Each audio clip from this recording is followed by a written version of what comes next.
માંગરોળમાં ડિમોલેશનના બીજા રાઉન્ડની પ્રક્રિયા શરૂ કરવામાં આવી છે, જેમાં ટાવર પાસે 800 થી 900 વાર જેટલી જગ્યા ખુલ્લી કરવામાં આવી છે.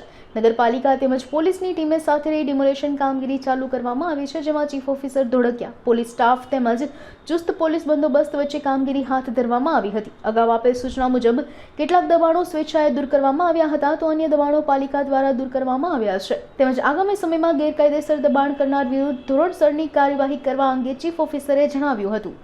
આજરોજ માંગરોળ નગરપાલિકા દ્વારા ટાવર ગાર્ડનની બહાર આવેલી 10 થી 13 દુકાનો હતી જે ગેરકાયદેસર આવેલી હતી અને તેમને પૂરતી નોટિસો આપવામાં આવી હતી. તમામને 2 નોટિસો આપવામાં આવી અને જ્યાં અમારેથી સગવડ થાય એવું હતું ત્યાં વૈકલ્પિક વ્યવસ્થા પણ કરવામાં આવી છે, જેથી એમના ધંધા રોજગાર ઉપર અસર ના થાય.